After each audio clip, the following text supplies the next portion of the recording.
Во новото издание на Меѓуредови на Курир разговараме со доктор Марија Андоновска, директорка на Институтот за јавно здравје и член на извршниот комитет на ВМРО ДПМН. Ке започнеме со најновата тема во вашата област, во здравството. Пред неколку денови ја алармиравте македонската јавност дека во Институтот за јавно здравје повеќе од 10 години се чувале 10 тони опасен хемиски отпад, кој представувал голем ризик за здравјето и безбедноста на луѓето. Во оваа ситуација, која што би си дозволила да ја наречам скандалозна, вие рековте спречивме хаварија. За што точно станува збор? За каков отпад зборуваме? Точно така, како што споменавте, изминатиот период во Институтот за јавно здравје имавме една акција со која што, така можам да кажам акција, со која што отстранивме повеќе од 10 тона опасен хемиски отпад, кој што непрописно се чувал и се складирал во рамките на институтот и навистина можеше да се случи хаварија доколку не пристапивме со отстранување на истиот. Јас ќе се обидам накратко да објаснам како дојдовме до сето тоа и за процедурата која што моравме да ја завршиме за да ја реализираме оваа активност. При самото доаѓање во Институтот за јавно здравје наследивме повеќе проблеми, повеќе недостатоци во работењето и моравме да направиме селекција, што од тоа треба да ни биде приоритет, што е она што ние треба навремено да го решиме, тоест да го санираме или отстраниме. Во однос на хемискиот отпад, морам да кажам дека Институтот за јавно здравје има повеќе дејности. Една од тие дејности е дека се прават лабораториски хемиски анализи и продуктот од тие анализи е еден ваков хемиски отпад. Овој хемиски отпад што е резултат, тоест продукт на овие анализи кои што се прават во институтот, содржи многу штетни и опасни хемиски материи, растворувачи, бази, тешки метали, пестициди и сите овие опасни хемиски соединенија можат многу штетно да влијаат на безбедноста, на здравјето на луѓето, како и на животната средина, од причина што истите тие можат да направат иритација на очите, иритација на кожата, можат да ги оштетат респираторните органи, можат да предизвикаат проблеми со дишење, да оштетат други органи, можат да направат трајни последици, дури и да го оштетат нервниот систем, а од друга страна да ја загадат почвата, воздухот и водата. Станува збор за соединенија кои што се лесно испарливи и освен што се лесно испарливи, се и лесно запаливи. Што значи освен што правеле можат да настанат со испарувањето и со вдишувањето одредени здравствени проблеми, можело да настане на голема хаварија, тоест експлозија, пожар и слично.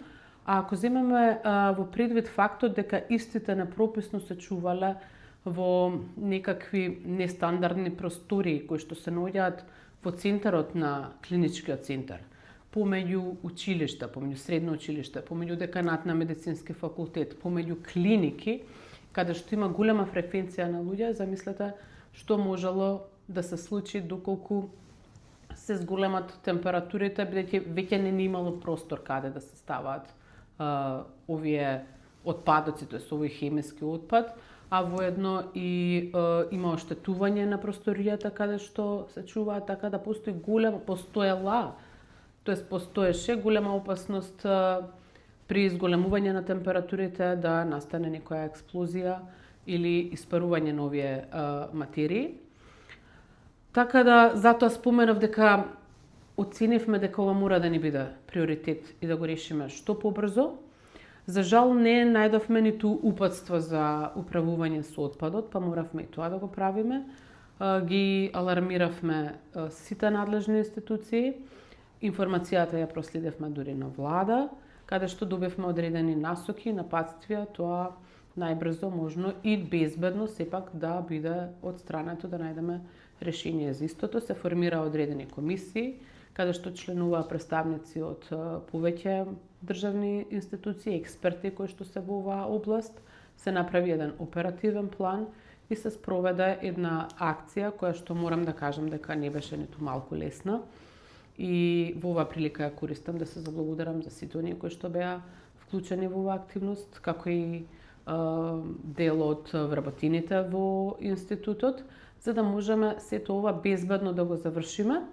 И тоа се случи, тоа го направивме, иако беше премногу тешко, сепак безбедноста на луѓето и нивното здравје, зачувувањето на животната средина е еден од нашите приоритети и представуваше мотив за да ја завршиме целата оваа активност.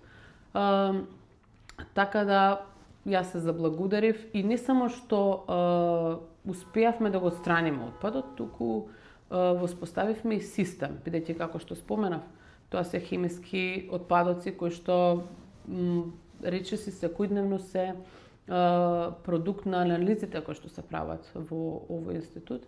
Ние воспоставивме систем да не дојдеме во ваква ситуација, систем кој што ќе може да допринесе да ги чуваме во соодветни услови и истите соодветно и безбедно и навремено, што е многу важно, да бидат одстранети од институтот, но и од државата, бидејќи овој отпад кој што го отклонивме и кој што ќе се отклонува во иднина, земјата не располага со ресурси и со услови истиот да биде уништен во земјата, туку ќе биде изнесен од надвор од нашите граници и таму ќе биде истиот уништен.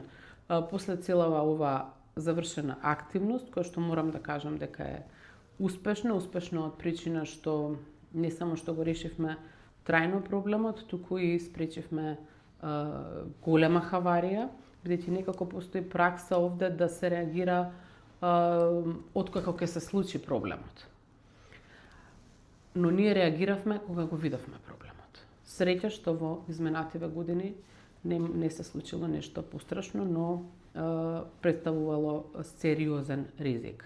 И оно што сакам да го кажам е дека на крајот целата активност, инспекцијските служби кои што пристапија да видат дали сме завршиле оваа активност како што треба, нема ниту една забелешка. Ево уште еднаш да се заблагодарам за сите што беа вклучени и да пратам порака, доколку постојат вакви жаришта на друго место на територија на државата, истите да бидат навремено отклонети, а ние како институт стоиме на располагање да помогнеме во тоа.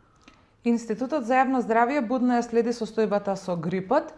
Навремено испративте и препораки до граѓаните. Каква е состојбата во моментов? Можеме ли да кажеме дека пиковите се зад нас или се уште треба да останеме внимателни? Така, институтот преку Националниот систем за надзор редовно ја следи состојбата со грип и со заболувања слични на грип и секоја недела транспарентно вадиме извештај за ситуацијата, за состојбата поврзана со овие заболувања. Можам да кажам дека во последната недела, според извештаите кои што ги добивме од центрите за јавно здравје, бележиме 767 случаи на групни пријави на заболувања со грип или заболувања слични со грип, што представува 31,1% споредбено помалку во споредба, како што споменав, со претходната недела. И неколку недели поред се забележува еден ваков тренд на опаѓање на бројките. Можеме да кажеме дека согласно овие податоци Македонија има низок интензитет на вирусот на грип. Обично сезоната на грип во нашата држава е во зимските месеци, а пикот ние секогаш го очекуваме помеѓу средината на јануари и средината на февруар, со оглед на тоа дека овој период е поминат и бележиме тренд на намалување на бројките, можеме да кажеме дека пикот е веќе поминат, но не треба да се опуштаме целосно, бидејќи се уште циркулираат одредени други респираторни вируси и особено треба да бидат внимателни ранливите категории, луѓето над 65 години, лицата со хронични заболувања, малите деца, бремените жени, секако треба да продолжат да ги следат овие препораки, доколку забележат одредени симптоми или нарушување на нивната здравствена состојба, да се јават кај матичниот лекар. Кога станува збор за здравјето на децата, сите сме некако најранливи, а ние родителите, од што сакаме да направиме добро, некогаш избрзано правиме и грешки, па на првото растечено носе како симптом, сакаме да направиме и крвна слика и брисеви. Има ли еден вака совет од ваша страна, како родителите треба да постапуваат при оние први симптоми, што никако не смееме да правиме на своја рака, а што е важно да превземеме? Вака, кога станува збор за децата, разбирливо е родителите да реагираат понекогаш малце бурно и да се загрижени, но она што треба да го знаеме сите е дека во таа детска возраст обично сите тие настинки предизвикани од вируси поминуваат лесно и брзо, без одредени компликации, тоа е најважно да се знае. Понатака, можам да кажам дека при првите симптоми, кога ќе се јават, она што е најважно, она што ние го препорачуваме и она што треба сите да го знаат и родителите да го практикуваат, е дека децата треба да останат дома. Зошто велам така? Од две причини. Прво, треба да има одмор, мирување за самото дете, да може лесно и брзо да надмине таа настинка, грип или било кое респираторно заболување, а од друга страна да не оди во училиште каде што постои можност да го пренесе истото, да настане трансмисија, пренесување на некој друго детенце, или па тоа детенце да однесе дома каде што има некој од овие ранливи категории на луѓе, некој повозрасен човек со хронични заболувања, бидејќи, знаете, некој дете многу полесно ќе помине, а некој има послаб имунитет, па полошо ќе помине. Тоа е втората причина. Секако треба да мируваат. Втората работа, треба да се посети матичниот лекар, за да даде соодветна терапија. Матичниот лекар ќе одлучи дали треба да се направат брисеви, дали треба да се направат крвни слики или ќе даде само некоја терапија која што треба родителите дома да ја следат. Никако родителите не треба да пристапуваат кон земање на антибиотици, особено кога станува збор за вирусно заболување или грип, бидејќи знаеме дека антибиотиците не влијаат на вируси, напротив, може да направат антимикробна резистенција, со која што се соочува, која што е еден од водечките јавноздравствени проблеми во моментов. И затоа е препораката да се оди на матичен лекар, да се следи препораките од матичниот лекар, секако да се следи состојбата дома на детето и доколку родителот забележи дека има влошување на состојбата, дека имаме температура која што трае, која што перзистира повеќе од 3-4 дена, каде што имаме дехидратација на детето, каде што имаме отежнато дишење или некој друг посериозен симптом, тогаш секако не се чека воопшто, туку веднаш се оди на лекар. Нашата држава за највозрастните сограѓани обезбедува бесплатни вакцини против сезонскиот грип. Како сте задоволни од искористеноста и каков е ефектот на овие вакцини? Вакцинацијата останува една од најважните превентивни мерки кои што се препорачуваат особено за ризичните групи на население и на здравствените работници. Оваа година се набавени најмногу вакцини за грип. Министерството за здравство набави 80.000 вакцини за грип, додека центрите за јавно здравје набавија 2400 комерцијални вакцини за оние другите категории на граѓани кои што самоволно исто така сакаат да бидат вакцинирани. Вакцинацијата се одвиваше во сите здравствени домови и центри за јавно здравје, додека во Институтот за јавно здравје се вакцинира здравствените работници од Скопје и од државата. Вкупната бројка на вакцинирани со овие бесплатни вакцини од Министерството за здравство и од комерцијалните вакцини изнесува 79.119.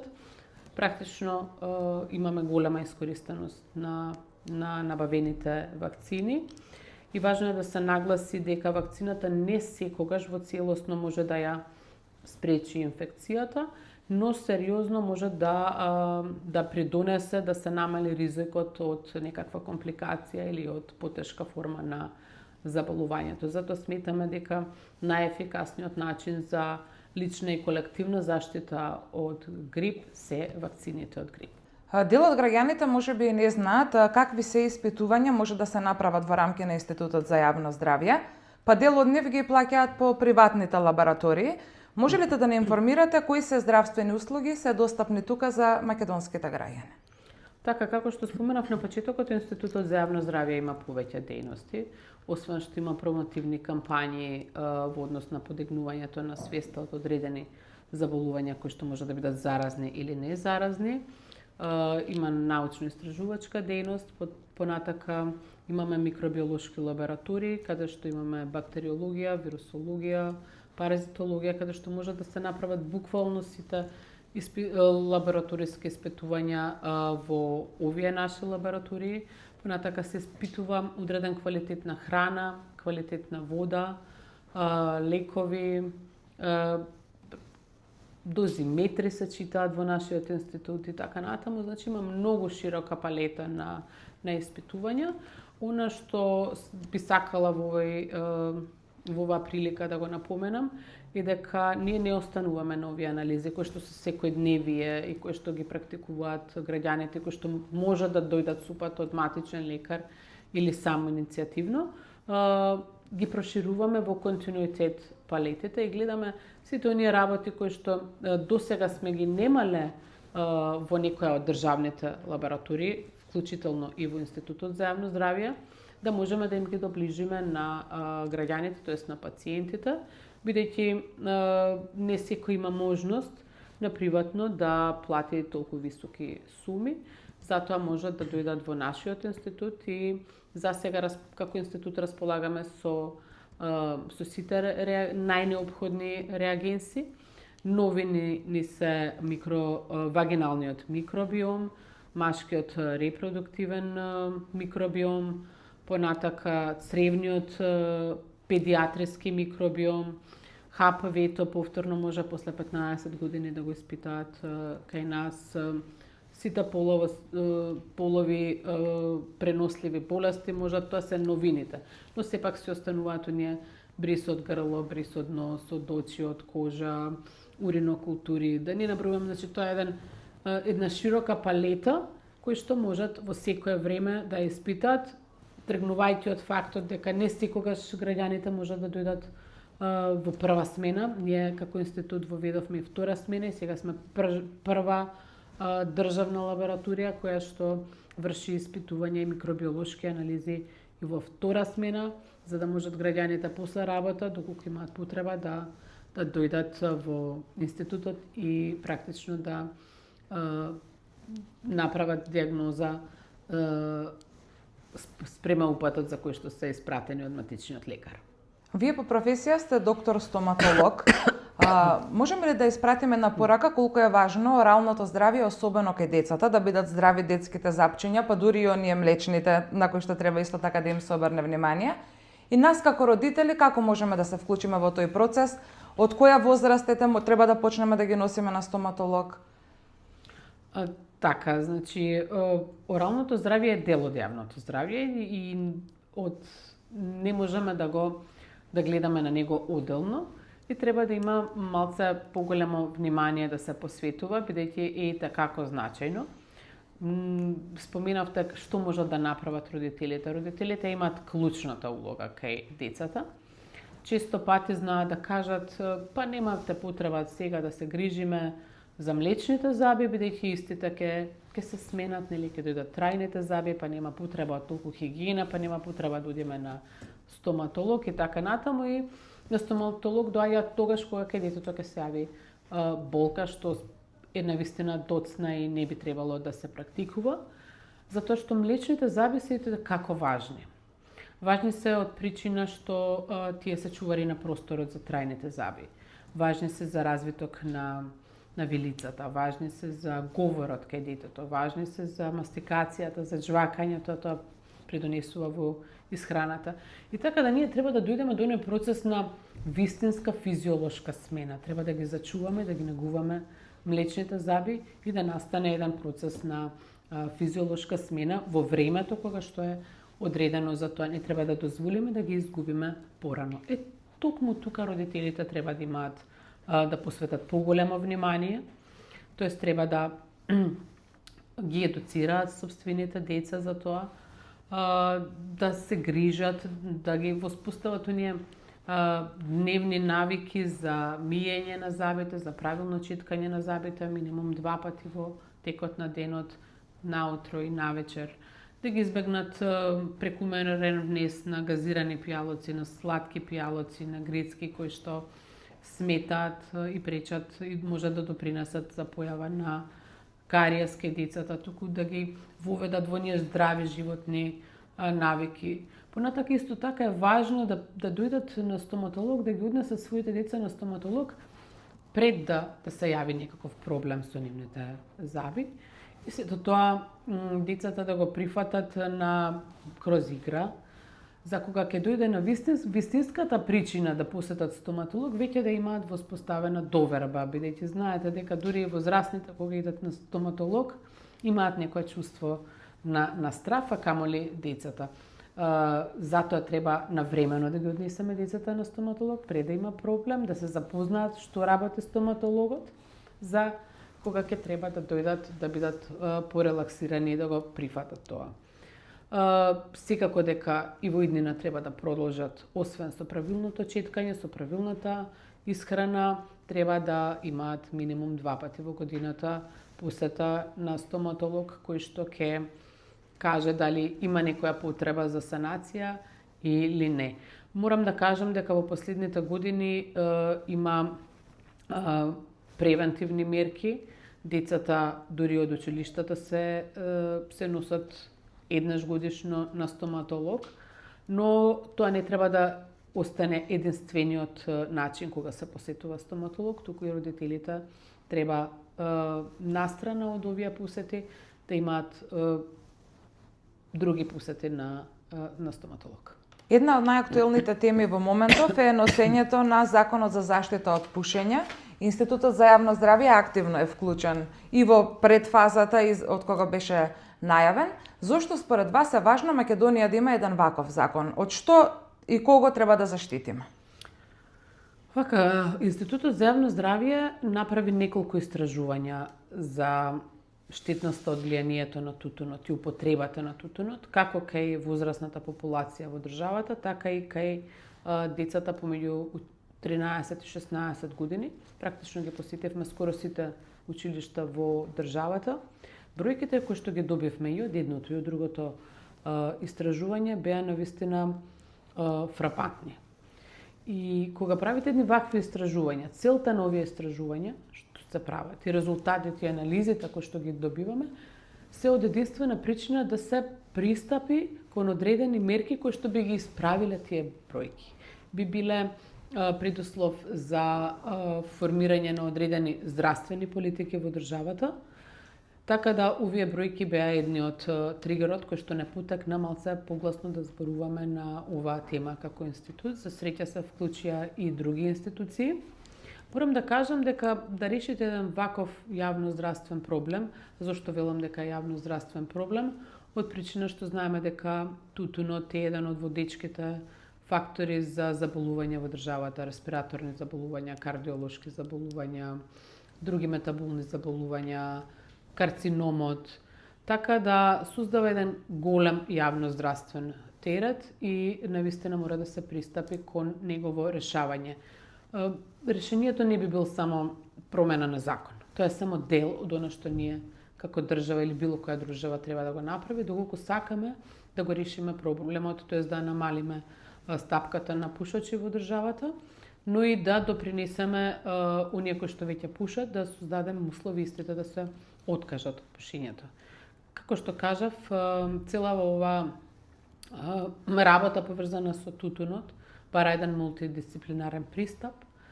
Прво е промена на закон, законски регулативи, понатака воведување на што повеќе кампањи кои што ќе значат едукација, кои што ќе значат подигнување на свеста и вклучување на буквално сите општествени чинители, бидејќи не е доволно само еден да говори на темава. На оваа тема треба да говориме сите заедно и свеста кај сите треба да е на едно значително ниво.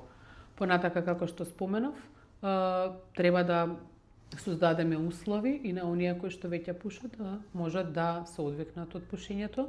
Институтот за јавно здравје беше првиот кој што воведе една ваква телефонска линија, на која што работат експерти од институтот, кои што се обучувани по сите светски стандарди и работат на оваа линија. Можам да кажам дека резултатите кои што ги добивме само од една линија се задоволувачки во моментов. Тоест имаме 10% од јавените кои што се одвикнале од пушење, тоа е просекот на светско ниво. Но не треба тука да застанеме и нема да застанеме, туку ќе продолжиме да бидеме гласноговорници за формирање и на одредени советувалишта, како во институтот, така и во другите, можеби центри за јавно здравје или други здравствени домови, каде што луѓето на цела територија на државата ќе имаат можност да пристапат со физичко присуство до советувалишта кои што ќе им го улеснат патот за да можат да се одвикнат од пушење. Да, поддршка за законот за пушење, од причина што навистина бројките го говорат тоа е првата работа, втора работа е дека има оптоварување на јавноздравствениот систем, а со тоа и на економскиот систем во државата. Преминуваме на темата политика. Минатиот месец бевте реизбрана за член на извршниот комитет на ВМРО-ДПМН и тогаш си поставивте задача да работите посветено, одговорно, да градите држава и институции кои ќе им служат на граѓаните. Ве цитирав, што за вас представува оваа функција? Па вака, функциите се милливи и менливи. Најважно е да оставите дела позади себе. Тоа е оно што е најважно за мене. Што представува функцијата? Представува самоодговорност. За некој можеби ќе се помисли дека функцијата е само привилегија, не, функцијата представува одговорност. За мене функцијата представува патриотизам. Но патриотизам без разлика, да не бидам сватена погрешно, без разлика на политичката припадност, без разлика на верската, националната припадност. Патриот значи да си ја сакаш државата. А да си ја сакаш државата не треба да остане декларативно, туку да си ја сакаш државата значи да работиш за таа држава, да работиш за граѓаните. И токму тоа представува за мене функцијата. Во рамки на кадровските освежувања кои ги најави владеачката партија, процесот е веќе започнат, се избираат нови претседатели на Унијата на млади сили, на Унијата на жени, на ветерани, како и на партиските комисии. Какви луѓе очекувате да бидат поставени на овие места и каков придонес од нив партијата очекува? Добро што спомнавте кадровски освежувања, за да не бидеме сватени погрешно, разбрани погрешно, бидејќи во изминатиот период, во континуитет, на сите овие позиции кои што сега се менуваат или ќе се реизберат, работеа луѓе кои што ја добија довербата на граѓаните. Тие беа носители на одредени промени, тие беа носители на одредени листи кои што истапија со одредени ветувања и одредени проекти и ја добија довербата од граѓаните. И не би сакала да се свати дека некој во моментот може да биде сменет од причина што не бил добар. Туку, како што споменавте, кадровски освежувања секогаш треба да има, дури и кога некој е најдобар во она што го работи, треба во одреден период да се промени, бидејќи луѓето сакаат да видат промени секако уште повеќе на подобро. Да, во моментов имаме завршија огласите во однос на комисиите, општинските комитети, Унијата на млади сили, Унијата на жени и ветерани. Во процедура се одредени интервјуа кои што се прават со сите оние кои што се јавиле на овие огласи, понатака ќе следи уште еден процес на филтрација, тоест на разгледување на кандидатите. Она што го очекувам е дека во најмала рака ќе бидат како нивните претходници и ќе придонесат за поголемо напредување на сите процеси, не само во партијата, туку ќе бидат и двигатели на и иницијатори на многу процеси кои што треба да следат во државата. Зборувавме за здравството, сега зборувавме и за политиката. За крај сакам да ве прашам, кога зборуваме за здравството како тема, несомнено дека е од голема важност, како вие би ги оцениле политиките кои оваа влада ги води во секторот здравство? Се решија ли проблемите и дали уште многу останаа за решавање? Здравството е една комплексна тема. Идеално здравство никаде не постои. Но она што би сакала да го напоменам е дека сите институции, а вклучително овие во здравството, ги наследивме со многу проблеми. Кога велам многу проблеми, спорувам на многу недостатоци кои што ги увидовме и како што споменав на самиот почеток, требаше да направиме приоритети. Што е она што најпрво треба да го решиме. Се направи одредена анализа на фактичката состојба и се пристапи кон подобрување на сите овие негативности што ги наследевме, условно кажано, а тоа подразбира ставање ред во институциите, тоа подразбира стопирање на сите коруптивни дејанија кои што ги утврдивме во институциите во кои што дојдовме, стопирање на се она што значи непродуктивни трошења и ставање акцент на подобрување на кадровската инфраструктура, на опремата која што ја наследивме, која што треба да биде во овие институции, но и во решавање на одредени проблеми со кои што се затекнуваат вработените, но и проширување на дејностите и услугите и унапредување на здравствените услуги и доближување до граѓаните. Ви благодарам што одвоивте време за ова интервју. Благодарам и на вас.